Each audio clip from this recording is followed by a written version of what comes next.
Hare Krishna, am I audible? Hare Krishna. Yes, Mataji. Yes. So, Hare Krishna, everyone. Today I'll be taking the class on behalf of Namanishta Prabhu. He is not keeping very well, so I'll be taking the class. And I will just check if my screen is visible. Uh, can you see the screen? Yes, Yes, Mataji. Mataji. Yes. Yes. Yes, Mataji. Yeah. Yeah. It's and my voice is audible, isn't it? Yes. Yes, madam. Yes. Yeah. Yeah. Yes. Mataji. Thank you so much. Thank you so much. Hare Krishna. And uh, today we will be starting chapter 9. And before we start, we'll tell our prayers. Nama Om Vishnu Padaya Krishna Preshtaya Bhutale Srimate Bhakti Vedanta Swami Iti Namine Namaste Saraswati Deve Gauravani Pracharine Nirvisheshai Shunyavati Paschatya Desha Tarine Jayo Shri Krishna Chaitanya Prabhu Nityananda Shri Advaita Gadadhara Srivasadi Gaura Bhakta Vrinda Hare Krishna Krishna Krishna Hare Hare Hare Rama, Rama Rama, Hare Hare. So let me introduce yourself. I am Rashmi and I am Namanishta Prabhu's student. And today, please bear with me because I'm nowhere anywhere near Namanishta Prabhu, but I will try to um, do the chapter 9. And this is a very, very important chapter. Chapter 9 is Rajaguhya Yoga. And this is the most confidential knowledge. This is the exact center of the Bhagavad Gita, 18 chapters, chapter 9. And we are doing the Bhakti chapters. And of all the chapters, this is supposed to be the most important. Of course, all chapters are very important. It is like eating a sweet. Anywhere you eat the laddu, it is sweet, it is tasty. But chapter 9 is supposed to be the most important chapter. And why? Because Krishna is going to give the most confidential knowledge. So Krishna over here says, the Supreme Lord said, My dear Arjuna, because you are never envious of me, I shall impart to you this most secret wisdom, knowing which you shall be relieved of the miseries of material existence. Now, Krishna is imparting this knowledge to not anyone. He is imparting this to Arjuna and he makes it very clear. Why is he telling to Arjuna? And the most important reason for revealing this knowledge is that Arjuna is not envious. You see the word envy? So, this envy is a very, very dangerous thing and very, very problematic envy because all the problems are because of envy. We coming to this material world is also because of envy. We were envious of the Lord, and as a result, we rebelled. We did not want to serve the Lord, and so we came to this material earth. And so, even to accept this knowledge, we have to be free from envy. So, Krishna is keeping this knowledge in the center. See, if you have seen in Bhagavad Gita, we started off, like the marathon with so many people, and now the numbers are not as high because people who were not very interested have left, right? And one of the reasons for not being able to understand the Bhagavad Gita as it is because we are envious. But Krishna is telling Arjuna, I am going to reveal this to you because you are not envious, and I shall impart to you this most secret wisdom. So it is very, very secretive. Actually, it is not secretive. Why? Because Bhagavad Gita is there for everyone. Anyone can read Bhagavad Gita, but still it is secretive wisdom. Why? Because it is not accessible. Because even though it is a secret, not everyone can actually understand this. And knowing which you shall be relieved of the miseries of material existence. Now, what are the miseries of material existence? The main primary four miseries are there, and that is birth, death, old age, and disease. So, once we know of this secret knowledge, we are relieved. We will no longer suffer all this birth, death, old age, and disease. So this is Krishna's assurance. And if you see this beautiful picture of Krishna, I remember seeing this picture, and yes, it is Krishna. But then, Namanishra Prabhu said, look at Krishna, how handsome. So I just want you all to see, this beautiful painting. This is made by the devotees themselves. And, actually only a devotee can reveal the Lord to us. So the Lord is so beautiful. You can see this in the painting, and Krishna is today revealing us this very, very important knowledge. So Krishna says what in 9.2? This knowledge is the king of education, the most secret of all secrets. It's the purest knowledge, and because it gives direct perception of the of the self by realization, it is the perfection of religion. It is everlasting, and it is joyfully performed. So now this knowledge which Krishna is going to reveal is called Raja Vidya. It is the king of all knowledge. Now, what has happened now to us is, we all go to schools, we go to colleges, and it is all called Vidya, Vidyalaya. But actually, according to the Ishopanishad, that is not Vidya. What is Vidya then? Vidya is anything that is taking us to the lotus feet of the Lord is considered as Vidya. So Vidya is anything that is taking us towards the Lord is Vidya, and which is taking us away from the Lord is Avidya. So, what are we learning in the regular schools and colleges? We are actually learning something, but that something is not knowledge, that is skill. Okay, so we should not confuse that for knowledge. So, that real knowledge is anything that is taking us towards the Lord. And today we are going to learn that. Okay, the whole Bhagavad Gita is telling us about that, and specifically this chapter. So, it is the secret, and it is the king of all knowledge, and it is the secret of all secrets. So what is the secret? In Bhagavad Gita we have learned three very secretive things. We are learning actually. First thing that we have learned very secretive, is Guya, that secretive thing is that we are not the body, we are the soul. So that's a secret. No school will tell us that. After getting our PhDs also, we will not come to know that we are not the body. Okay, we are the soul. So that is the first secret. Second secret is that the Lord is present in everyone's heart. Okay, so that is the second secret that Krishna has revealed. And he's also going to tell about his pastimes. So these are the three very confidential knowledge that the Lord reveals. So these are very, very secretive, that you're not the body, you're the soul. The Lord is present in everyone's heart as a Paramatma, and about his pure pastimes. And it is the purest knowledge. Why is it pure? Because it purifies us. Anyone who's chanting the holy names of the Lord, right now we are reading the Bhagavad Gita, and this again is very, very purifying. Anyone who hears this gets purified, and it gives us direct perception. So it is not that, it is some sort of a mythology which people talk. Mythology means story, but this is not a story.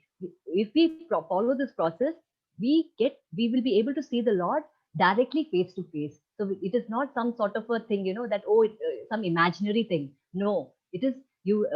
There are so many success stories. Prahlad Maharaj, Dhruv Maharaj, all of them. Srimad Bhagavatam, has recorded the direct, the success stories of all the devotees. And not only that, it gives us direct perception, and it is the perfection of religion. Now religion is loving God and performing devotional service towards the Lord, and that's the highest perfection of any religion. And not only that, it is everlasting. So if we start serving the Lord, if we become the devotees of the Lord, it is not that after death we stop. You go to the planets of the Lord, you go to Vaikuntha or you go to Goloka, and you will continue that. So it is not that, oh, it is over. It is not over. It continues. So it is everlasting. And not only that, it is joyfully performed. It is not like our work, we go to our office, and most of us, we're so sick of our offices. We are so tired. If you ask children, they were so happy, online classes. I'm sure now they may not be very happy with the online classes also, but, it's sort of a relief. A lot of people, for them to go to the office, it's not a joy, right? So people don't really want to do that, because all material things, the joy is very, very limited. In fact, there is no joy. Every Friday people are very happy, and as soon as Sunday comes, they are very sad, because next day they again have to go. But spiritual activity is not like that. As we age, and as we start and as we grow in spirituality, the joy increases. Okay, so it is joyfully performed. So just because I'm chanting, it doesn't mean that I'm not happy, and I will be happy after 50 years, after 100 years. No, the moment you start, the joy starts coming. So it is joyfully performed. And you see the devotees, they're so happy. If you see, everyone is so, so happy. If you're performing any service to the Lord, automatically it is a spiritual activity, and we become very happy. So this is why this is called Raja Vidya. And Also, how do we perform these duties? There are 9 processes by which we can actually serve the Lord. How do we serve? There is Shravanam, there is Kirtanam, Smaranam, Padasevanam, Archanam, Vandanam, Dasyam, Sakhyam, and Atma Nivedanam. So we can follow all the 9 processes, or we can do even one. And if we do it very sincerely, we can reach the lotus feet of the Lord. Okay, so there is Shravanam. This is Parikshit Maharaj. He just heard, just by hearing, he attained the Lord's lotus. So Kirtanam, Shukamuni, he was narrating the Srimad Bhagavatam for 7 days, 7 nights. Parikshit heard it. Hearing, he reached the Lord. Shukamuni, just by narrating the Srimad Bhagavatam, 7 days, 7 nights, not a drop of water, that's the sort of orator he was, so that is how he reached that. Smaranam, we have Prahalad Maharaj, he was always constantly remembering the Lord. Then Pada Sevanam is Lakshmi, she's serving the lotus feet of the Lord.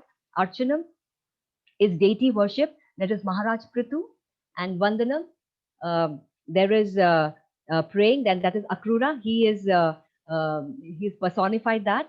And Dasyam, you have Hanuman, he's the biggest servitor of the Lord, most famous servitor of the Lord. Then there is Sakhyam, Arjuna, he was the best friend of the Lord. And Atma Nivedanam, complete surrender to the Lord. We have Bali Maharaj, who offered everything, So there are various devotees who have followed one path, two paths, or all the paths, and then they have achieved the lotus feet of the Lord. Another thing which I just want to tell you is, see, we say the lotus feet of the Lord, right? Or the lotus face of the Lord, or the lotus hand. Why is that? It is not that his hand is like lotus or his feet is like lotus. It is so beautiful. The lotus is supposed to be the most beautiful thing on, it's compared symbolism. It's very beautiful. The lotus is very beautiful. So, how do you describe the Lord's feet? Okay, so it is so beautiful. So, with what do you compare? So, for us, very little limited things are there. So, we can compare it with the lotus. So, that is why the lotus feet of the Lord. Next, we move on. So, those who are not faithful on the path of devotional service cannot attain me, O conqueror of foes, but return to birth and death in this material world. So, Krishna is very clear. Okay, you can come to me, if you are through all these processes, but then who will not come? Those who are not faithful. Okay, so this word faith is very, very important. So, why is this faith so important? See, if you see, even in material world, suppose I have a disease, I will go to a doctor, right? So, how do I trust the doctor? I need to have some preliminary faith, isn't it? So, how, I go to the doctor says, okay, fine, you have this medicine and then you have it in this particular time, then you restrict your food, so many restrictions may be given. And if I follow that, I become all right. So, that initial faith, I have to invest in the doctor. And then if I follow the footsteps, I will be cured. Same way, suppose somebody joins an engineering college. Some faith is invested in the college. So maybe I will check, of course, the credentials of the college, the faculty, everything that needs to be checked. But then with that faith, I go. It's not that I immediately know it. With faith, I go. And then if I follow that, I will be successful. And so it is so important in spiritual knowledge also that, we have faith. Okay, faith. Why? And for us, it is not blind faith. Why? Because we are following the parampara system, and we are following the words of the Lord, and then the shastras are there, the acharyas are there, and then the sadhus are there. So, so we are following in their footsteps because it is not new. We are not reinventing the wheel. It is already there. This path has been followed, and there are success stories. And so Krishna is telling those who are not faithful on the path of devotional service cannot attain me. So without faith, we cannot. Okay, and we come back to this material world. So based on our desires, based on our karmas, we again will come back. But if we have faith and we follow this process, what Krishna is telling, we will straight away go to his kingdom. 9.4, by me in my unmanifested form, the entire universe is pervaded. All beings are in me, but I am not in them. So Krishna is telling that he is, Krishna is the supreme. So in my unmanifested form, this entire universe is pervaded. So everything is created in this universe by him. Okay, and all beings are in me, but I am not in them. So he is there everywhere. He's there in every atom, in every being, everything that is moving and not moving. But at the same time, he is not there. Why? Because he is there in Goloka, he is there with his devotees. So personally, he is not there because he has agents to do the work over here. And yet, everything that is created does not rest in me. Behold my mystic opulence, although maintainer of all living entities, and although I am everywhere, still myself is the very source of creation. So Krishna is telling that everything that is created does not rest in me. Behold my mystic opulence. Although I am the maintainer of all living entities, and although I am everywhere, still myself is the very source of creation. So basically, he's the source of every creation. He is the maintainer of all living entities, and he is everywhere, but still he is not there. As the mighty wind blowing everywhere, always rests in ethereal space, know that in the same manner, all beings rest in me. So just like the sky, it is the biggest of all cosmic manifestations. If you see the sky, and the wind is contained within the sky, in the same way, everything is resting in the Lord. The whole cosmic order is under me. By my will, it is manifested again and again, and by my will, it is annihilated at the end. So Krishna is the creator, maintainer, destroyer. So he has, by his will, he doesn't have to put any effort. Just when he wills, it takes place. And oh Dhananjaya, all this work cannot bind me. I am ever detached, seated as though neutral. So even though he is maintaining everything and it looks like he's doing a lot of stuff, but nothing is binding me and he's ever detached. So we can compare this like a judge, a Supreme Court judge. He may keep giving orders, he says, okay, hang this person, put him behind bars, give this person some compensation. He's doing this, but he's not getting attached to anything. He's just doing everything, all his work. Okay, but he's detached. Same way, the Lord, everything is going under his order. Everything is done by him. But at the same time, he is very neutral.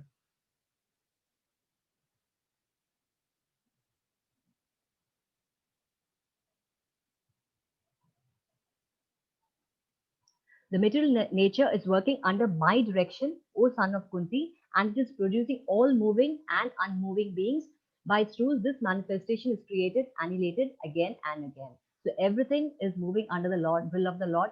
Not even a blade of grass moves without the will of the Lord. So Krishna, Mahavishnu, he creates through Mahavishnu multiple universes, and it is not like any effort. It is like breathing in and breathing out. Multiple universes are created, and it is annihilated. And Garbhodakshaya Vishnu, he enters everything, and as Shirodakshaya Vishnu, he's present in every living entity and every atom. So Krishna, and this activity is going on, and all these living entities are created and annihilated, and again at the beginning of the cosmic world, they again are infused and they start their activity based on their past desire and karma. So Krishna is very merciful. Whatever we want, he gives us, based on our desires. We say, fine, we don't want to be with you. We want our own independence. We want to please our senses. We want to lord it over. So he says, okay, fine, then I'll create this for you, even though he does not want to. So it is because we want and we force him, he is doing all this, and he does it absolutely effortlessly. So Krishna in 9.11 says, fools deride me when I descend in the human form. They do not know my transcendental nature and my superior dominion over all that be. So Krishna has spoken about his opulences. I mean, what he does, but then what happens? Fools, they are called mudas. Mudas are fools. So this word has come quite often. Fools. So fools, they don't have time. They do, and they also deride me when I descend in the human form. So when Krishna came to when he descended in the human form, many people did not know he was the Lord. Okay, so they do not know his transcendental nature and my superior dominion over all of them. It is just like the king. He comes to the jail. So this whole world, this whole cosmic creation is considered as a jail. Okay, and we are the inmates of this jail. And now Krishna is there with his devotees. But if you see in the jail, it's not the whole population. A very small, tiny fraction of the population are miscreants. The rest are all gentlemen. So they're outside. So they are not caught by the police. So the police will catch only the thieves. And so a small portion of them are there in the jail. Now, the king does not have anything to do with these prisoners because there are other agents to look after them. So he will actually deal with 90% of the population, law abiding people. But what to do? These are also his subjects. So he also goes to the jail just to look at their welfare. So sometimes Krishna also descends to this material world, even though he's got nothing to do with this place. But because of his causeless mercy, he descends and for the welfare of his people. Okay, so he just comes there, and because we are criminal minded, what do we think? Oh, another pickpocket has come. So in the jail, if the king comes, the prisoners don't know that it is the king. They think it is another thief like them who has come, another pickpocket. But it is Krishna, but it is the king's mercy, right, that he has come to the jail because he has got no other business. Why? There are enough of administrators, people in the jail to look after them, and these prisoners don't know that. So same way, Krishna, fools do not understand who is the Lord. And even though Krishna, right throughout, as a child, he killed Putana. Killing Putana, when Putana died, her body was several kilometers, and they actually had to break it, cut it into pieces and burn it. Okay, and just because she was touched by the Lord, and killed by the Lord, her body was so fragrant. So it was very fragrant when they burned. And lifted the Govardhan hill 7 days, as a small child, 7-year-old child, with his little finger. Actually, my video is there. So, with his little finger, he had lifted the Govardhan hill. So, such a small child, can anyone do that? So, he has done, inhuman activities which no one could have done, but still people could not understand that he has descended. So, it is why? Because they are foolish. So, Krishna has told that fools will never understand him and who he is or what he is. And then not only the fools, he's also talking about those who are thus bewildered are attracted by demonic and aesthetic. Those who are thus bewildered are attracted by demonic and aesthetic views.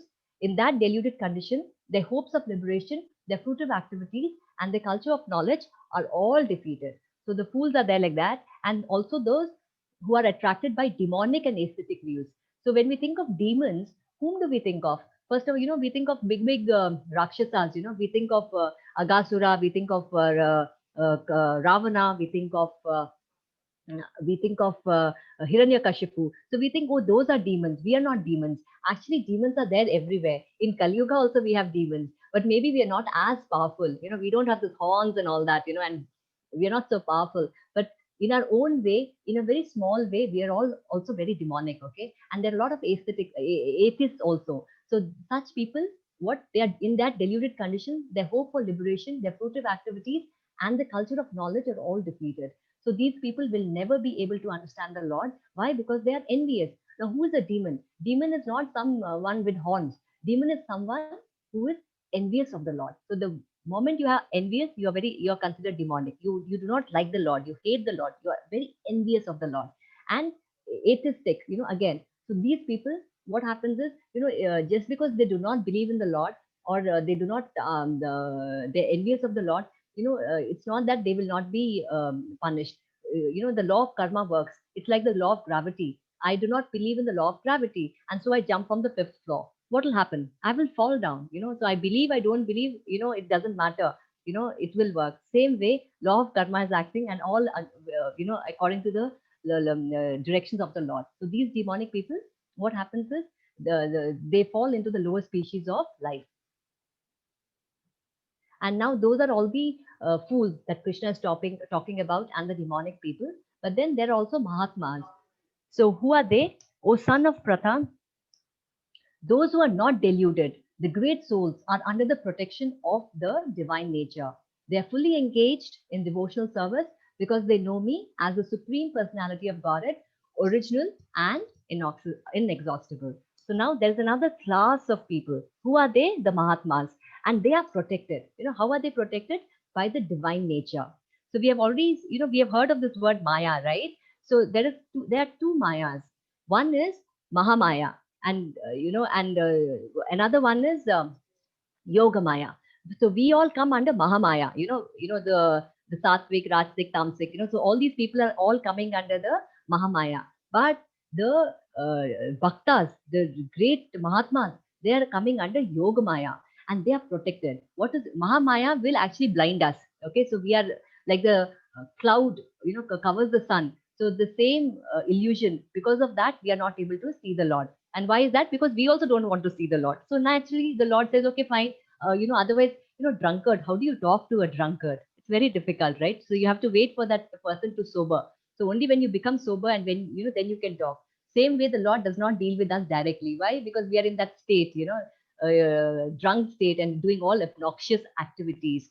So, but the Mahatmas, they are the devotees of the Lord.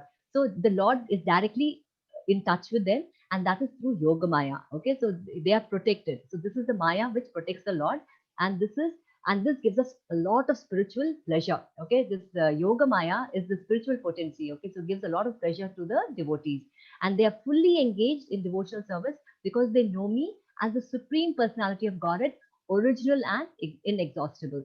So they know Krishna as he is, and so they are called Mahatmas. And this beautiful story, this picture you see, this is Madhavendra Puri, great devotee of the Lord, and this he is following Ajagra Vritti. What is Ajagra Vritti? That is like a python. See, the python, no, it does not go hunting, goes searching for food.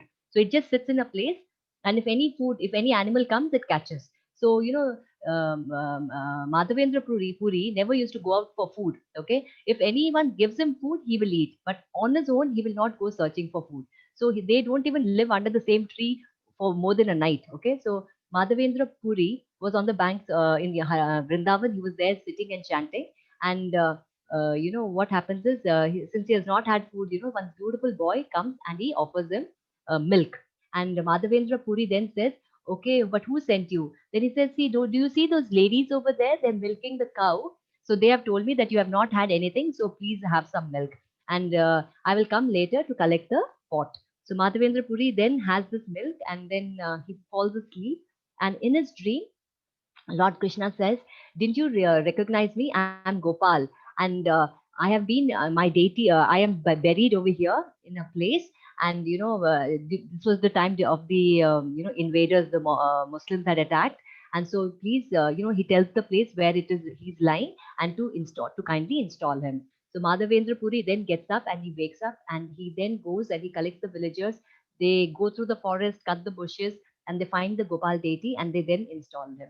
So, and Madhavendra Puri actually kept that pot that Krishna had given, and every day he would, eat a little bit of that clay pot every day, because, it's offered by the Lord. And so the Lord personally comes and takes care of his devotees. So that is the relation that actually, that is the relation that Krishna wants with us. And if we are actually following the path of devotional service, this is what we should aim at, to have this one-on-one relation. And actually, Krishna is waiting for that. Actually, this whole Bhagavad Gita is Krishna's love letter. This is a beautiful love letter, but the sad thing is, it is a one-sided love letter. So it's only love from Krishna, and we are not reciprocating. So we are not responding. And usually, if you see anyone, they keep the Bhagavad Gita in the altar or someplace, and some aarti is done, and nobody usually opens it. It is just kept. So the Bhagavad Gita is meant to be taken out and read, and to read about such devotees and the relation that we have with the Lord. So this is called a Mahatma. And again, 9.14, always chanting my glories, endeavoring with great determination, bowing down before me, these great souls perpetually worship me with devotion. And this beautiful picture, man, this is Prabhupada. So this is the installation of the deity in London Ishvara. I'm sorry the video is not playing, but he has made, he is always 24 hours engaged in, devotional activity and spreading the glories of the Lord and chanting the names of the Lord. Not 1 hour, not 2 hour, hours together. Practically used to sleep only for 2 hours in the whole day, and always worshipping the Lord, bowing before Him. And so these are called great souls.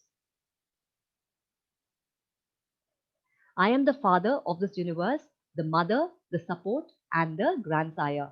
I am the object of knowledge, the purifier, and the syllable Om. I am also the Rig, the Sama, and the Yajurvedas. So Krishna is again telling what he is. I am the father of this universe. See, it's so clearly telling, I am the father, I am the mother, the support, the grandsire.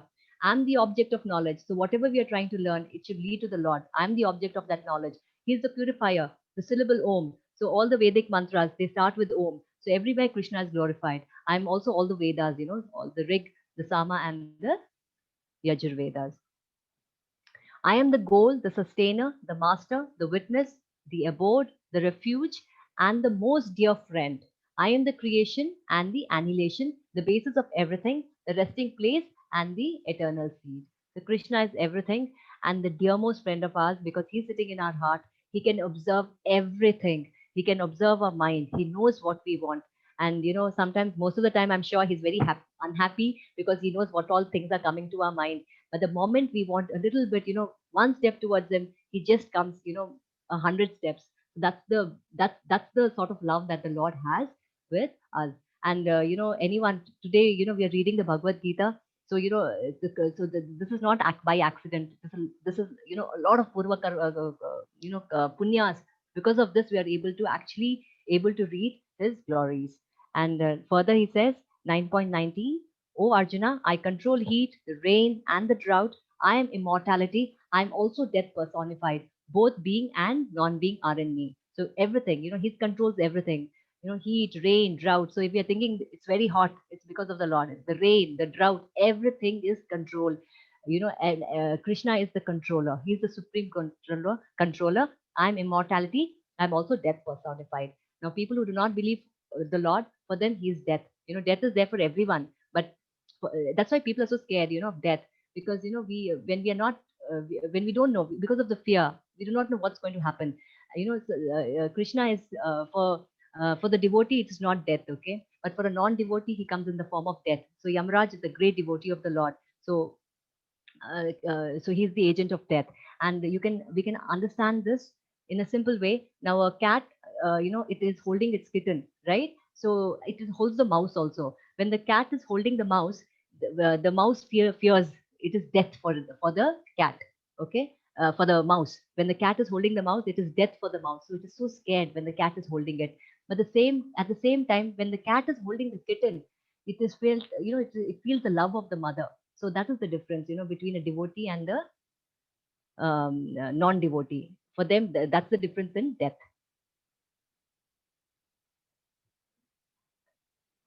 So Krishna is the supreme controller, and Krishna further says 9.20, those who study the Vedas and drink the Soma juice, seeking the heavenly planets, worship me indirectly. They take birth on the planet of Indra, where they enjoy godly delights.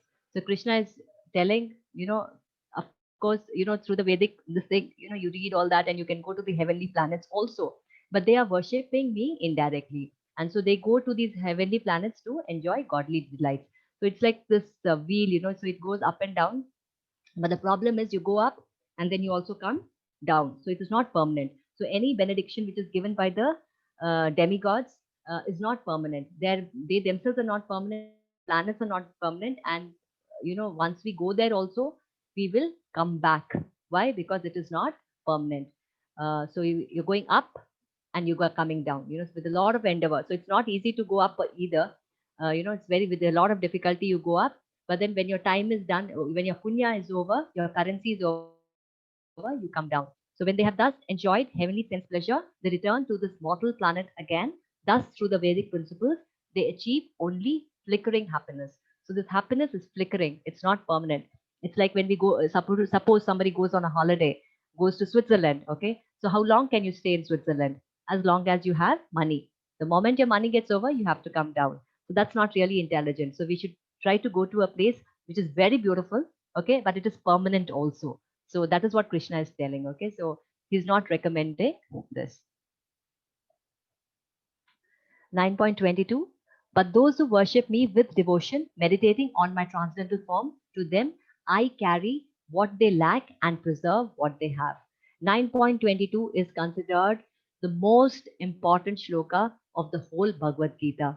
If chapter 9 is the most important chapter, it's considered to be the locket, okay, of the Bhagavad Gita in a chain. Like the most important piece is the locket, right?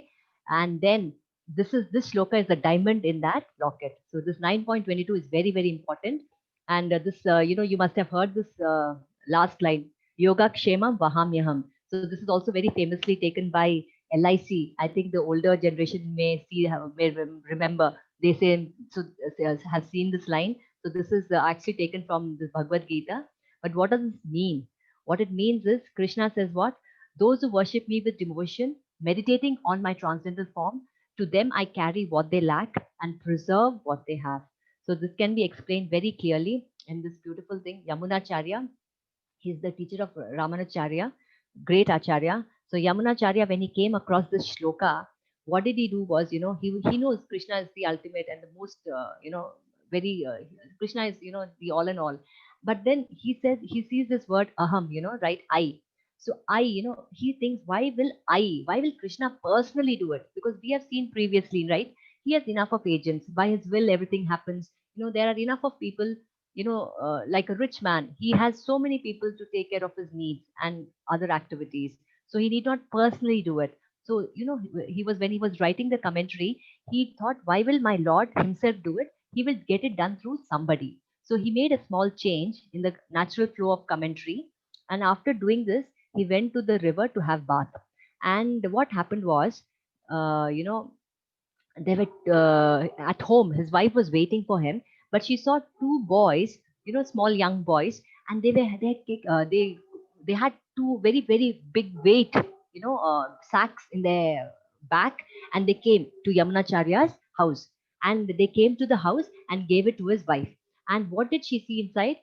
She said, "Who has brought, given this to you?" They said, "Your husband." And when she opened, she saw everything that she wanted in the house was there in those big bags that the two boys had brought, right from all the, like you have a shopping list, we make, at home. Oh, I need dal, I need ghee, I need this, I need that. So the whole thing, whatever she required for the kitchen, whatever gold, whatever was lacking, jewelry and silk and everything that she needed for the house, which she did not have, was brought. And she was actually really stunned. Okay. And she said, "Who sent you? And how did you know that all this was required?"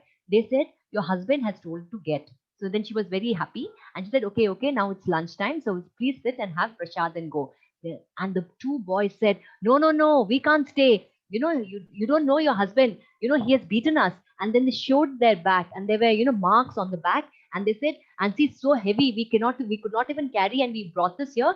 We are not going to stay back. We are going to go." And so the two boys left.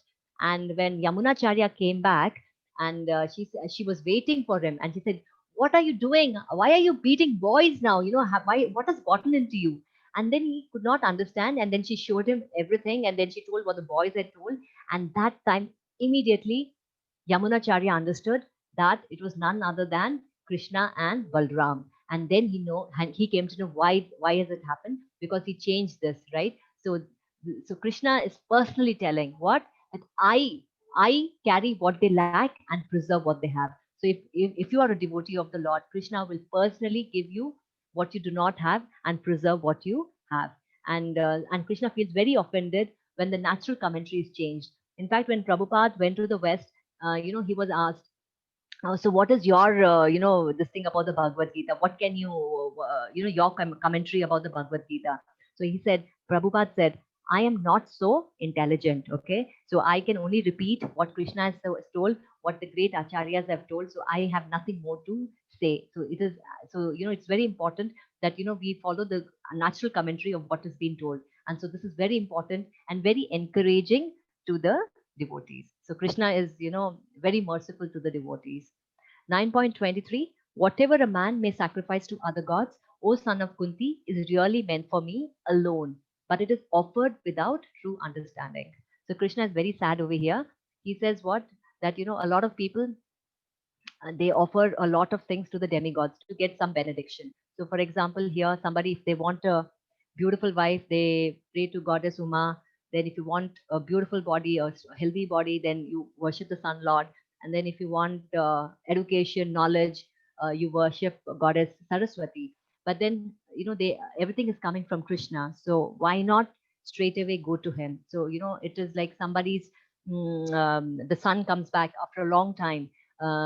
He stays in a foreign country and he comes back and he does not meet the parents, but he goes to the neighbor's house, and does not go to the parents, and then asks something from through the neighbor, asks something of the father. The father will be so upset, right? Why doesn't he come to me? Why doesn't he ask me?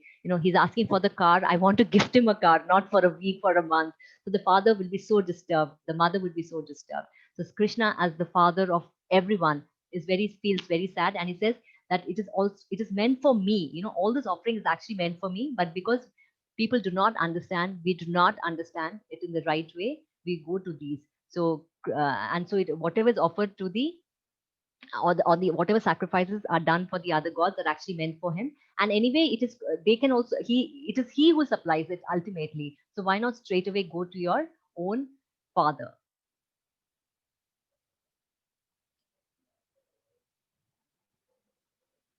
Those who worship the demigods will take birth among the demigods. Those who worship ghosts and spirits will take birth among such beings.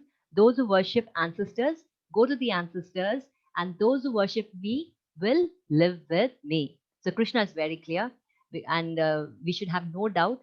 Whoever you cannot buy a train to Chennai and go to Delhi. So if you go to Chennai, Chennai ticket will take you to Chennai. Same way over here. If we go to the demigods, what happens is Krishna gives us faith in that particular demigod based on our desire. He's very merciful, and then we go to that the planet of that demigod. You worship ghosts, you go to the spirits, you worship your ancestors, you go there, and the ones who worship me, they will go and live with the Lord.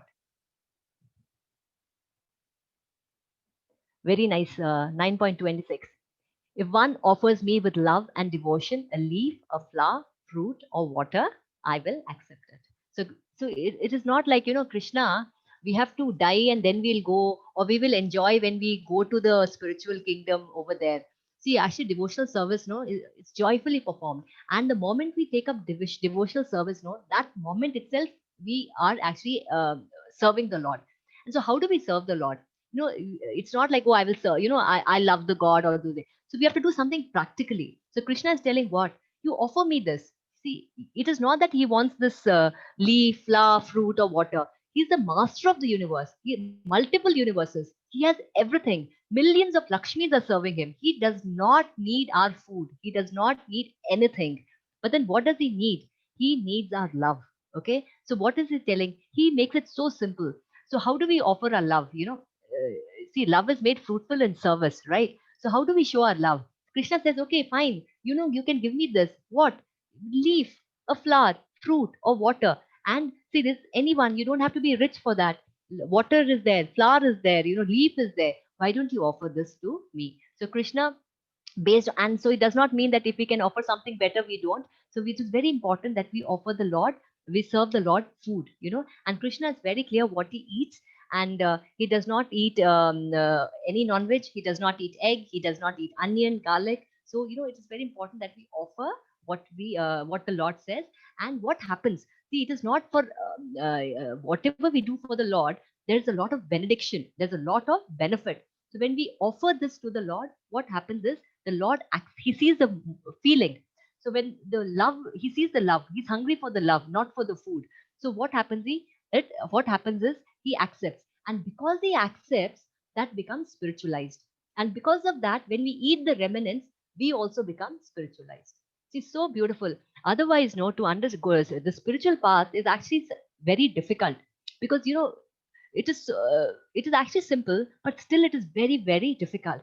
So what makes it easy? See, the tongue is very, very important. Okay, the tongue is if we can control the tongue, no, half the problem is solved. So how do we control the tongue? Because it has got two activities.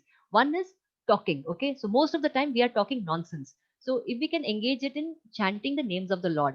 So what happens when we chant the name of the Lord? When we say Hare Krishna, Krishna Krishna, Hare Hare, Hare Rama, Rama Rama, Hare Hare, we are directly talking to Krishna. We are directly associating with Krishna. If I want to talk to Modi, I cannot talk to Modi. But look at the Supreme Lord. I can talk to him, but I don't want to talk to him. The Lord is telling his name and he are not different. So when we chant the name of the Lord, we are directly associating with the Lord, direct connection with the Lord. And another thing is, eating prasad. So what happens is the tongue is doing two works. One is talking. So let us talk about the Lord. Now we are reading the Bhagavad Gita, right?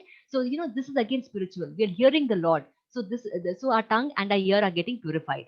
Second role of the tongue is eating. Now the tongue wants to eat all sorts of junk, right? All sorts of nonsense. But when we chant, the tongue starts getting controlled. And when we eat prasad, the tongue gets even more controlled. So this eating is very, very important. It purifies us. It purifies our whole sense. Everything gets purified. So this is the first step. actually in spiritual this thing is to eat prasad. And I'm sure every one of us, we would have eaten little bit of prasad here and there, and we know the difference. We know the taste. We know this is prasad. You can't buy it outside in the shop. We know the Lord has tasted. So what is that taste? That is the saliva of the Lord. See, that is the juta of the Lord. Today, Corona, we are also scared. Why? If some sneeze, if something touches, it will get contaminated, right? But here it is, Krishna is eating the food and he's contaminating with spirituality, with love. And when we eat it, we also become spiritualized. So Krishna is telling this, so it is not that he wants it. He's looking at only the love. So, and he will eat it. And how should we do it? It's very simple actually. We should take a plate, and the plate should not be used plate. So if we are rich, you can give a silver plate or whatever, but otherwise any plate which is not used. And you have to whatever we cook, we have to offer it with the tulsi. And another thing is, how much should you give? Sometimes people will give only rice. It is, how can we eat only rice? We need some vegetable also, no? So we should give exactly the way we eat it. We are made in the image of the Lord. If I can't eat only rice, then how can the Lord also eat only rice? So some sabzi or whatever we have done, some curds, whatever you have made, please offer it to the Lord. And see, Krishna is, he is a very, he's eternally like a 16-year-old boy. So how much does a 16-year-old boy eat? So that much, you should give. So they eat quite a bit. So please have that much of food kept, and offer it to the Lord, and a glass of water, add tulsi, and then offer it to the Lord with love. And give some time, minimum 5 to 10 minutes. And if we are served with love, the Lord will eat it. There is no doubt. Okay. So the Lord eats it. And then what should we do with the food? Transfer it to the dishes. Okay. Whatever we have. And then the whole family can eat it. And everyone gets this beautiful spiritualized food. And the progress in spirituality will speed up. And if you have noticed, some people, maybe you're older, this thing, some staunch people, they don't eat outside food at all. Why is that? Because cooking is so important. The sentiment of the cook also comes, okay, in the food. So that's why they don't eat. They eat only at home, and that too, if they are from this very staunch, orthodox families, they only cook and they only offer. Then they don't eat anyone else's, because food is a very subtle science. The mind of the cook also comes. The state of the mind of the cook also comes to the food. So we should chant that 16 rounds, which is not actually difficult. It only takes 1.5 hours. And when we chant, we get purified. When we offer food and we eat prasad, we get more purified. And Krishna is hankering for that love, not for the food. And it is for our own benefit that we need to offer. So Krishna says this, okay? So offer me whatever you do, the food. And not only that, O son of Kunti, all that you do, all that you eat, all that you offer and give away, as well as all austerities that you perform, should be done as an offering unto me. So Krishna says, whatever we do, whatever work, we are all doing some work, right? So whatever we do, let it be an offering to the Lord. All that we do, all that we give away, any charity that we do, Krishnarpanamastu, as well as all austerities, any austerity. Tomorrow is Ekadashi. Why are we keeping that? To please the Lord. Okay, people say, oh, Ekadashi, if you say, oh, it is very good, it will, you don't, you fast from grains, it is good for the body, you will lose weight. No, no, no, those are all byproducts. We do it to please the Lord. We do it for Krishna, to please the Lord. Okay, so everything should be done to as an offering to the Lord. And another very important thing that we should remember is, which is actually very difficult for us to understand. See, there are trillions and trillions of living entities, right? But Krishna is wanting us. Why? He wants each one of us because we are intimately related to him. We are like his children, who have rebelled and run away. So we may think, okay, if I am not there, why will he be bothered? There's so many others, right? But you know what? Krishna, we and Krishna know there's one seva which only we can do.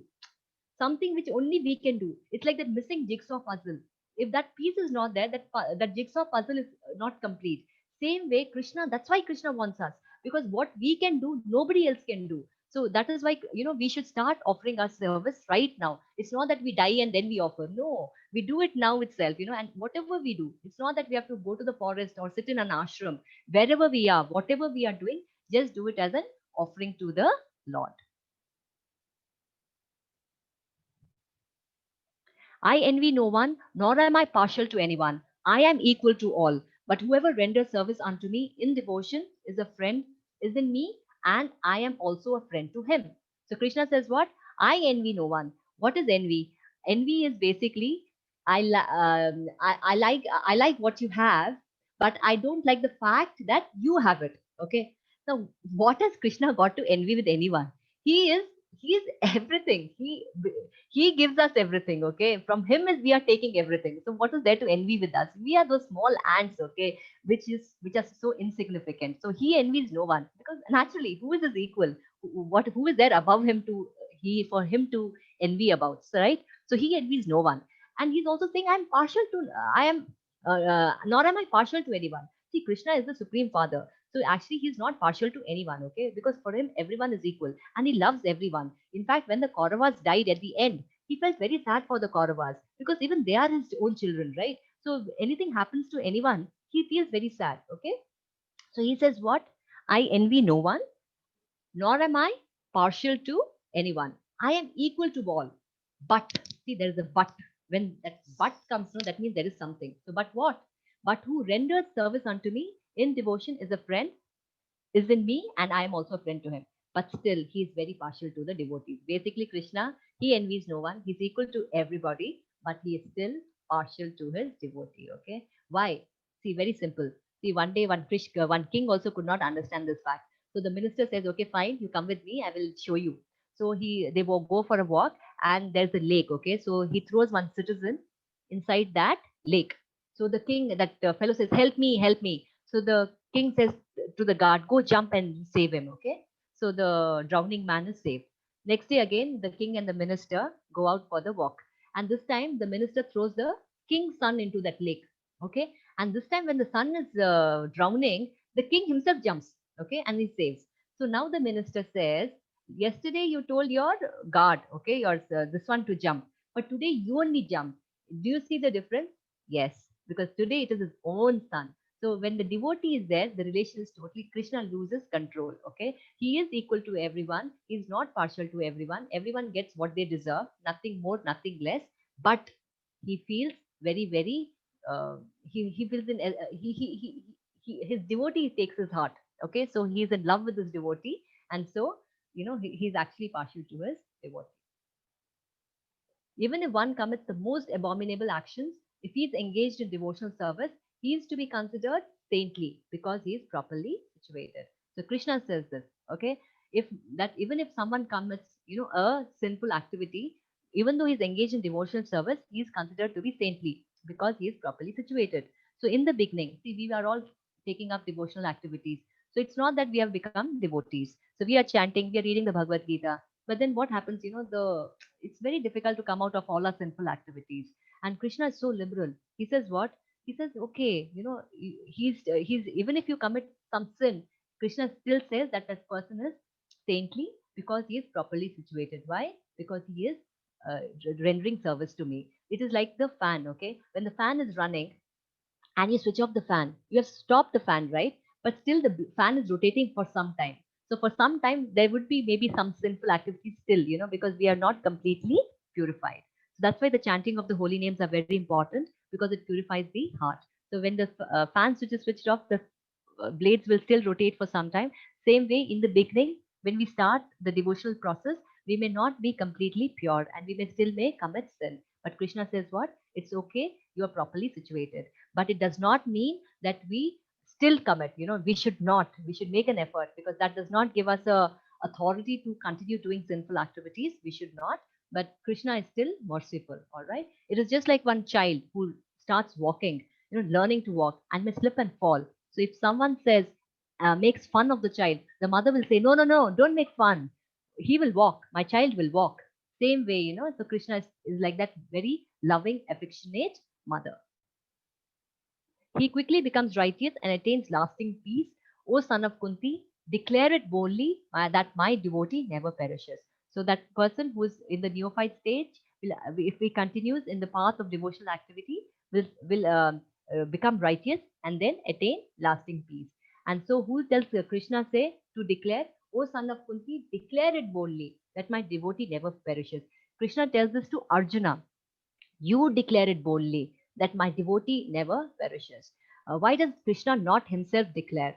He does not declare himself because we know that Krishna sometimes, says, and then he goes back. All right, for the sake of a devotee, he says, I will not take up arms during the war, and then he takes it up, right, to protect his devotee. So Krishna may say, and then he may go back. He's not bothered about what people will say. No, no, no. For him, devotee is most important. So if anyone says anything to Krishna, he's not bothered. But devotee, he will always protect. So that's why he tells this to Arjuna. Because if Arjuna says, and then if Krishna does not live up to this, then what will happen is, it will be a black mark on Arjuna. And Krishna is so fond of his devotees. That's why he says, you tell, because if you tell, he will never let down his devotee. So that's why Krishna, with this statement itself, it shows how much he loves his devotees.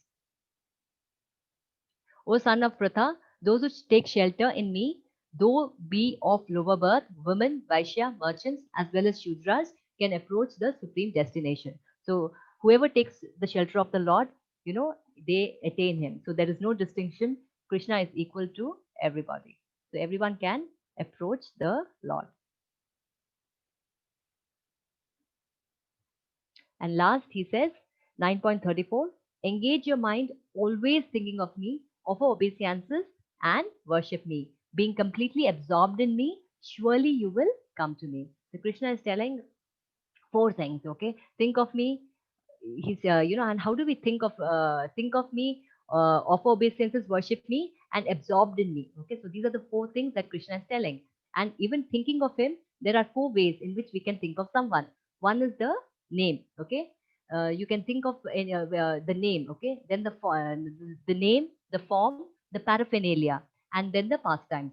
So name, we know the name of the Lord, the form of the Lord. When we the temple, you have the deities, the form of the Lord is there, and then the paraphernalia. What is paraphernalia? Paraphernalia is anything which is associated with the Lord. So, for example, if someone is there, his paraphernalia would be his wife, his children, his house, his things, his car. So those are the paraphernalia. So the paraphernalia of the Lord. We can think of the paraphernalia of the Lord, and we can think of his beautiful pastimes with his devotees. So this way we can always think of the Lord, offer obeisances, worship, and be absorbed in the Lord. And when we do that, Krishna says, he will surely come to me. So this ends the 9th chapter. And so 9.1 to 9.10, he talks about the Rajavidya, which is very, very secretive, ways to approach him, ways to approach Krishna. And then he also talks about sweetness of devotional, exclusive devotion. So we will now open to questions. I will... Hare Krishna Mataji. Yeah, Hare Krishna. I am Manas and Uma Mataji are co-host today. Yeah. I'll ask the devotees to unmute and ask the questions. Yeah, please. Okay. And I will try to answer. What I will not be able to answer, I think Namaneshwar Prabhu will answer tomorrow. Nalini ji, please unmute yourself. Yeah. Unmute. Hare Krishna. Yeah, Hare Krishna. Yes, Hare please. Krishna, Mataji. Yeah, Hare Krishna. Just I solved one first quiz, madam. Uh-huh. But I am not able to go for the second chapter quiz. Okay. Yesterday, day before yesterday also had raised in the chat also, and after that questionnaire also. But I'm not able to move to the second chapter quiz, madam. Yeah. So I think co-host, would you please... Yes, Mataji. You know what is the problem? Hare Krishna, Nalini Or Mataji. should we get... Yeah. Nalini Mataji, you can click on complete and move forward, or Okay. you can personally contact any admin in your group. In your WhatsApp group, there's an admin who's been designated there. So you can contact her or him. Okay. Yeah. Okay. Thank you. Thank you, Nalini Mataji. Okay, Mataji. Yuktasri ji, please unmute. Hare Krishna, Yuktasri ji.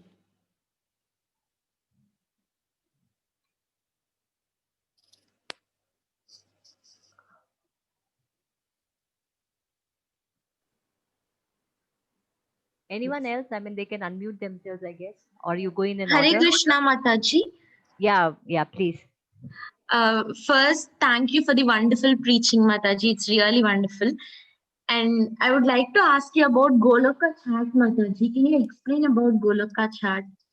I think that was there in the 8th chapter, right? So I don't have that the chart with me. I think maybe Namanishra Prabhu will be able to tell you, but basically that's the highest planet, okay? That's the highest, and entry for which is only for pure devotees, all right? And it is only Actually, yeah. I missed it yesterday, Mataji. That's why I'm asking. Okay, so I do not have it with me, but basically I can just tell you, Goloka is for, you can have 5 relations with the Lord, okay? Intimate relations. See, with Krishna, you can have intimate relations, all right? So one Yes. is, one is Sakya. So you can, the Shanta. So Shanta is the lowest, okay? So it is like the animal. So you can actually be a cow or you can be a bird, okay? And still have a loving relation with the Lord. So you can have that.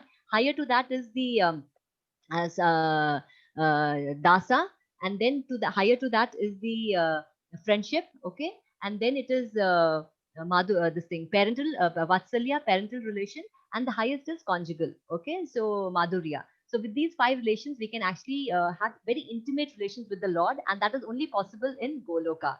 And then there is so that's the highest and topmost, and if you go there you'd never return back, any of the Vaikuntha planets, of course, but here you will have intimate pastimes where you are actually, you don't even know he's the Lord, so you can have this relation only when you do not know he's the Lord. Otherwise, there's always a distance. There's an awe and reverence, okay, with other relations. But with Krishna, then there is no awe and reverence. There's a very intimate relation, very strong. Like the Gopas, they didn't know he's the Lord.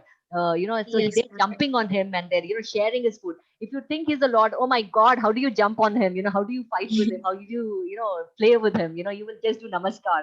So that is it. But I think maybe Namanishta Prabhu, maybe in the previous this thing, the Goloka, this thing is there. And so I don't know, some of the co-hosts, would you be able to, share that? I'm not very sure. We'll do Mataji today. Okay. Yes. Mataji, and one small doubt. In that Goloka chart, when I was going through, below the earth, there's one loka, like Atala, Vitala, Patala lokas. And in that, I saw Lord Shiva resides here. Why is that, Mataji? Lord Shiva is residing under the earthly planets. I do not know much about the Goloka, but he is there in the material. See, his relation is his this thing is very special. Is this Prema Kishori? Mataji, this is Yeah, Goloka please. chart. Yes. I think Namanishra Prabhu will be able to explain the technical details better. But basically, Shiva's position is very, very exalted. Lord Shiva is actually not a demigod. He's almost he is not to be considered this. His relation is very special. It's curd, like milk and curd. Okay, milk is Krishna and curd is Shiva. Okay, but there is a difference, right? Milk Yes. can be turned into curds, but curd cannot be turned into milk. All right. Yes, Mataji. Yeah, so he is almost there and he's the greatest Vaishnava, but he is not in the higher planets. Okay, so he is in the lower planets, but the technical aspect I am not in a position to answer. I think if you can ask this with Namanishra Prabhu, or if anyone of the co-hosts are able to answer, I would be. Mataji, 2 questions are there. Yeah. Chat. 1 minute. Yes, please. Is it okay to worship Shiva with Krishna in your mandir at home, or ideally Krishna should we worship exclusively? Okay. See, if someone is already worshipping Shiva, and if someone see, ideally it is the Lord. If you see all the thing, it is Krishna is the supreme. But then it is not that you don't, because he's the greatest Vaishnava, right? So if someone tells you okay, don't, so it will be very difficult because we are also very emotionally attached. So you just add Krishna. So the best thing would be to add Jodna, Todna nahi. Okay, so add Krishna and please worship the Lord Krishna, and Krishna is sitting in everyone's heart, right? When you chant the mantra, things become so clear. The chanting of the holy mantra is so powerful. Actually, he's the first guru inside the heart. He will guide you, and he will guide you in the correct direction. So if you already have Lord Shiva, it's okay, continue, but please add Lord this thing and know his position. You should understand Krishna's position, because it is not out of some sentiment. Okay, so this is backed by Shastras. Krishna is telling, when he is himself telling, we should know where is Krishna's position. But if you're worshipping Lord Shiva, it's absolutely fine, but you should know where Krishna stands. What is the end state which Krishna desires? Oh, he just wants us to come back home. He just wants us to be there with him. See, it is like, a rich man, if his sons are outside roaming around the street, if your child runs away from your house, what will you feel? You will go mad. Oh my God, why is that boy outside? Who's going to feed him? What will happen? Someone will take him away, kidnap him, and, he will get into all sorts of mess. Thieves are there, you will be so worried for your child. Krishna is so worried for us. That's why, when we said, no, I don't want to be with you, I want to be away. He said, okay, fine, don't go, don't go. But we didn't listen. He said, okay, okay, okay. I will at least come as a Paramatma. See, so Krishna has done that. He has come as the Paramatma. Then he sent all this, acharyas and everything. He's there in the Bhagavad Gita telling us, come back, come back, come back. So this is what Krishna desires. Mataji, one more question. Why Yeah. does Krishna meditate on Shiva? Why does Shiva meditate on Krishna? Why does Shiva? Because every demigod is meditating on Krishna. Because see, it's like your mobile charger. You have to connect it to the source for it to charge. They get their energy, they get all their powers, everything they're getting from the Lord. They are very clear. They know their position. We do not know our position. So we are roaming here and there. That's why demigods are all very exalted devotees. Shiva is, that's why he's the greatest Vaishnava. He's 24 hours meditating on the Lord. And in fact, when he sees anyone meditating on Krishna, he's so happy. In fact, you know what? If his devotees come, usually people will come and say, give me this, give me that. He never even opens his eyes. He says, okay, take, take, take. He's, Ashutosh, he's Bholenath, he'll give everything. But when someone says, oh, give me Krishna, he opens his eyes. Or if someone is chanting, wow, who is this? So that's the time when Krishna, or Lord Shiva also opens his eyes. Okay, so. Krishna meditate on Shiva, Mataji? No, Krishna meditating on Shiva, I do not know where it is, but Lord Shiva is always meditating on Krishna. I don't know Krishna meditating. It's not, I've not come across this. How do we get to know that our devotion or bhakti is recharging and has reached Krishna? See, we only will know. If you are getting more pleasure, that means you are in the right way and you're going ahead. If you're not happy, that means you're not in the right. You have not yet reached, or you're not even. It's not right. Because the moment we are chanting and we feel pleasure, no, initially, of course, it is not pleasurable because we have done so much of anarthas. It is not. We don't. In fact, chanting becomes so. I remember when I started chanting, it was so difficult. I could not chant, and it was, the name itself was not coming, Krishna, because I never had any this thing. I just started off, let me see what it is. So it was very difficult. But then after some time, you start enjoying it.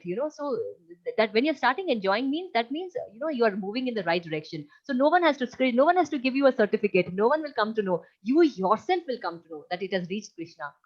Krishna is there in our heart. That happiness starts coming, and you will feel that. You will feel it personally. It is not something personally you will feel. It is like, you do an experiment and you see the result. You do your chanting, you read the scriptures, you follow the instructions, you follow the 4 regulative principles. You will see your progress. You yourself will feel. So it's not that you have to, that, Krishna has to tell. He will tell it through your heart, and you will feel it, and you will feel that happiness. One doubt, Mataji, one more Yeah. question. Huh. Based on the good karma, we enjoy heavenly world and come Huh. back to earth. But if Atma to get merged without return, then we have to nullify our punya and papa to 0. Yeah. See, if we do some, what happens is, actually we should not have any bank balance. It should all come to 0. You do some good work, what will happen is you have to come back to enjoy. You do some bad work, you'll again have to eat the fruit. So what should happen? It should be 0. So no punya, no papa also. So how will that happen? Only if you work for this, we can't. So that means you have to work as a service to the Lord. So whatever you do, for example, if I'm just giving a small example, I'm sweeping the house. Why? It is for my pleasure because I want my house to be clean.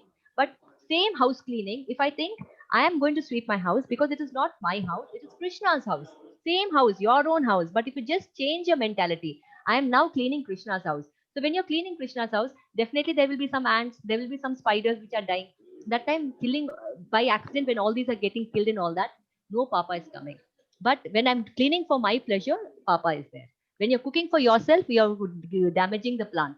And when you're lighting the fire, again, so many microorganisms will die. And the plant also, some pain is there, and cooking. So many sins are there. So then you will enter it. But if you're doing it for the Lord, then no sin. So that is the same thing. Arjuna, killing. Yes, definitely such papas, killing people. But killing for the sake of the Lord, no papa. So you see the difference? So that we have to make it zero. When we work in Krishna consciousness, all our activities, the papa and punya get nullified. And that way we are this thing. It is zero. Okay. And that's why then we will not come back. Between being involved in solving a global problem like Say, where is eradicating the poverty. question? Yeah, please read the question again. Between being involved in solving a global problem Huh? like eradicating poverty Huh? and chanting Hare Rama, Hare Krishna, which is better? See, global poverty and all that. See, how much everyone is trying to, all the leaders are trying to remove global poverty, but the world is becoming poorer and poorer, right? So, there are people, let them do that. So, which is better? See, I'll tell you one thing. See, there's so many orphanages, so many old age home and all that, right? People are thinking, okay, I rather go and instead of chanting the mantra, why don't I go and give food to the beggars, go to the old age and give some charity there and do this, so eradicating poverty, make them helpful or whatever. But you know what, these are very basic. These are, we will study about all this. But the first thing is to chant. Why? Because when I chant, see, what is happening is Krishna is telling to do your duty. If every father, if every family took care of the child, there will be no orphanage. Why are there orphanages in the first place? Because of lack of Krishna consciousness. People don't want to do their duty. Child is very difficult. Okay, it's not that the child did not have parents, right? The child had parents. The parents have left the child, right? For whatever reason. Why? Because it was difficult. The circumstances were difficult. I cannot take the child for whatever reason, so I leave it. I cannot take care of my parents. Why? Because whatever reasons. I may have n number of reasons. But the moment I'm Krishna conscious, I know whatever the reason, I have to do my duty. Duty becomes more important than my pleasure. And when Krishna consciousness happens, when we chant and when we become Krishna conscious, in fact, everything is taken care of. There will be no old age home. There will be no this orphanages. So, why should anyone take care of anyone else if the family itself is taken care of? So it all begins with ourselves. So, of course, you can try. And when we do this, you can also eradicate poverty. Why? Because if you're a businessman, be the best businessman. I request someone, their voices, some background noises there. So, see, a businessman is creating jobs, right? So you can give a lot of employment to a lot of people, and that way you may maybe give 10 more people extra jobs. So that way poverty may reduce a little bit, right? So if you're doing Krishna's work, you have to devotee is very very hardworking. So he will actually he'll be the best businessman. He will create so much of employment because not for his pleasure, but because he's doing it as a service of the Lord. Naturally, if everyone becomes Krishna consciousness, the world definitely will not have poverty because you will work to the maximum capacity. See, if I have to work for myself, how much will I work? Enough. Let me take rest. But when you're working for the Lord, you feel, oh, let me do more. Let me do more. So you will actually be the best. You will be in your element, like Arjuna, element, greatest warrior. He's not like small warrior. For the sake of the Lord, he's fought and became the greatest warrior. He was the great warrior, but he will put in heart and soul. So you will do your heart and soul. You're a teacher, you will teach very well. Why? Because you're doing Krishna service. So naturally your students will be brilliant, and your brilliant students will again, do brilliant wonderful work. So actually we can eradicate in our own way poverty also by chanting, because if you become the best, we can't change the world, but we can change ourselves and our surrounding. So you will be the best, and at least your home, there will not be any poverty, and through this way you will help others also. I hope it is clear. If I'm not, you can actually please unmute yourself, because please take the liberty. It is very free, just unmute yourself. And if you're not, if it's not very clear. Any other question? Hare Krishna Mataji. Yeah, Hare Krishna. I Yes, have Prabhu. two questions actually. Yes, Prabhu.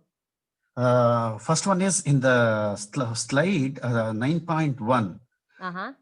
Peacock is looking at the Lord from bottom up. What is that mean? I think this is the. How do we change this? This is the beautiful deities, Radha. Mataji, daily Aarti Okay. is Aarti going was just there. started. Aarti started, Mataji.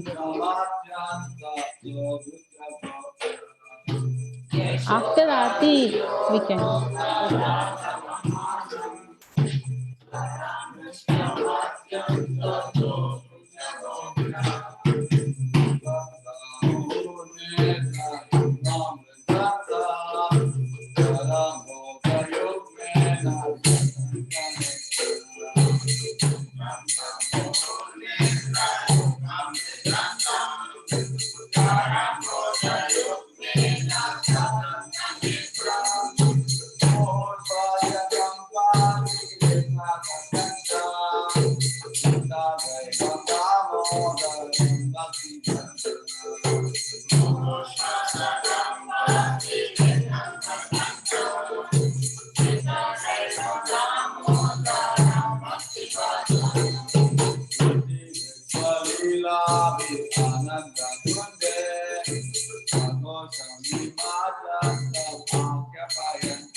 Namacharya Shri Haridas Thakur ki Prem se bolo Shri Krishna Chaitanya Prabhu Nityananda Shri Advaita Shri Vasari Gaura Bhakta Vrinda ki jai Shri Radha Krishna Gopinath Shyam Sundar Radha Kunda Giri Govardhan ki jai Madhura Vrindavan ki jai Navadip Mayapur Dham ki jai Jagannath Puri Kshetra ki jai Dwaraka Dham ki jai Ganga Yamuna ki jai Vasudeva ki jai Vasudevi ki jai Samveda Bhakta Vrinda ki jai Damodara ki jai Prabhupada Transcendental Book Distribution ki jai Harinam Sankirtan Mahayagram ki jai God Devante all glory all glory all glory all glory Shri Guru and all glory Shri Prabhupada jai. The Supreme Lord, whose form is the embodiment of eternal existence, knowledge, and bliss, whose sharp shaped earrings are swinging to and fro, who is beautifully shining in the divine.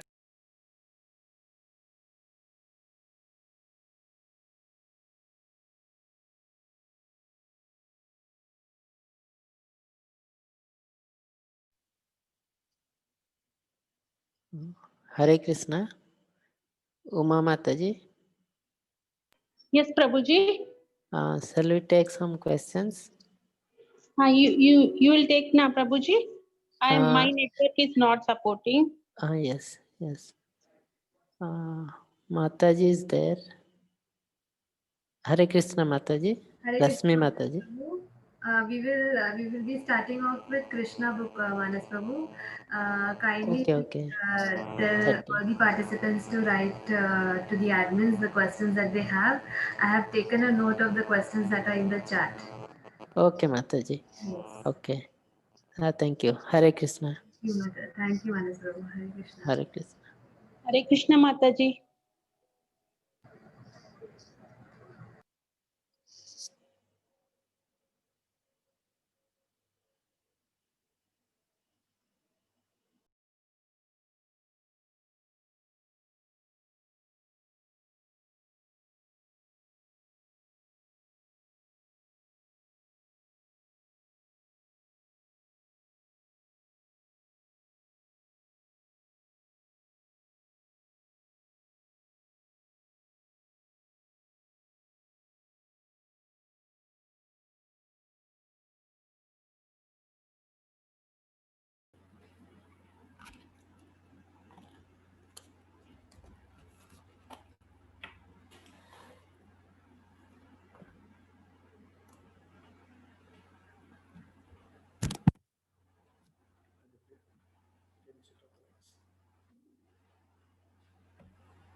Gopijan Krishnadas Prabhu, Hare Krishna.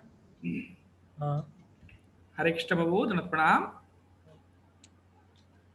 Prabhuji, you read Krishna book today. Okay, Prabhu. Better.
after the rasa dance was over, the night turned into the. Okay, from there I have to read. Om Namo Bhagavate Vasudevaya. Om Namo Bhagavate Vasudevaya. Om Namo Bhagavate Vasudevaya. After the rasa dance was over, the night turned into the Brahma Muhurta, the night of Brahma, a very, very long period as mentioned in the Bhagavad Gita. The Brahma Muhurta takes place about 1.5 an hour before sunrise. It is recommended that one should rise from the bed at the time and after finishing their daily ablutions, take to spiritual activities by performing Mangalartika and chanting the Hare Krishna Maha Mantra. This period is very convenient for the execution of the spiritual activities. When that auspicious moment arrived, Krishna asked the gopis to leave. Although they were not willing to quit his company, they were very obedient and dear to him. As soon as Krishna asked them to go home, they immediately left and returned to home. Sukadeva Goswami concluded this episode of Rasa Leela by pointing out that if a person hears from the right sources of the pastimes of Krishna, who is Vishnu himself, and the gopis, who are expansions of his energy, then he will be relieved from the most dangerous types of disease, namely lust. If one actually hears Rasa Leela, he will become completely freed from the lusty desire of sex life and elevate to the highest level of spiritual understanding. Generally, because they hear from Mayavadis and they themselves are Mayavadis, people become more and more implicated in sex life. The conditioned souls should hear the Rasa Leela dance from an authorized spiritual master and be trained by him so that he can understand the whole situation. Thus, one can be elevated to the highest standard of spiritual life. Otherwise, one will be implicated. Material lust is a kind of heart disease. And to cure material heart disease of the conditioned soul, it is recommended that one should hear, but not from impersonalist rascals. If one hears from the right sources with right understanding, then his situation will be different. Sukadeva Goswami has used the words Shraddhavanvita for one who is trained in the spiritual life. Shraddha or faith is the beginning. One who is developed his faith in Krishna as the Supreme Personality of Godhead, the super spirit soul can both describe and hear. Sukadeva Goswami also used the word Anushunyata. Anushunyat, Hare Krishna. Anushunyat. One must hear from disciplic succession. Anu means following and Anu means always. So one must always follow the disciplic succession and not hear from any stray professional reciters, Mayavadi or ordinary man. Anushunyat means that one must hear from an authorized person who is in the disciplic succession and is always engaged in the Krishna consciousness. When a person wants to hear in this way, then the effect will be sure.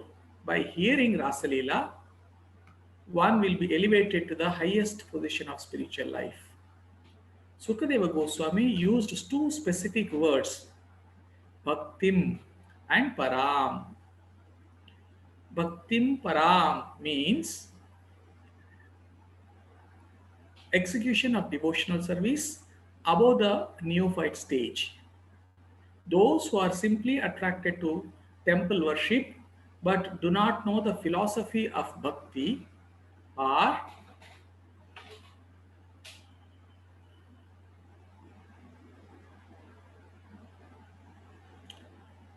in the neophyte stage. The sort of bhakti is not the perfectional stage. The perfectional stage of bhakti or the devotional service is completely free from material contamination. The most dangerous aspect of the contamination is lust or sex life. Bhaktim Param, devotional service is so potent that the more one advances in this line, the more he loses his attraction for material life. One who is actually deriving benefit from hearing Rasa Leela dance surely achieves the transcendental position. He surely loses all traces of lust in his heart. Srila Vishwanatha Chakravarti Thakura points out that according to Bhagavad Gita, the Brahma day and Brahma night are the periods of solar years expanding to 4.3 millions multiplied by 1000. According to Vishwanatha Chakravarti Thakura, the Rasa dance was performed during the long period of Brahma's night. But the gopis would not understand that. In order to fulfill their desire, Krishna extends the night to cover such a great period of time. One may ask how this was possible. And Vishwanath Chakravarti Thakura reminds us that Krishna, although bound by the small rope, could show his mother the whole universe within his mouth. How is this possible? The answer is that he can do anything for the pleasure of his devotees. Similarly, because the gopis wanted to enjoy Krishna, they were given the opportunity to associate with him for a long period. This was done according to his promise. When Krishna stole the garments of the gopis while they were taking bath at Chirghat on the Yamuna, Krishna promised to fulfill their desires in some future night. In one night, therefore, they enjoyed the company of Krishna as their beloved husband. But that night was not an ordinary night.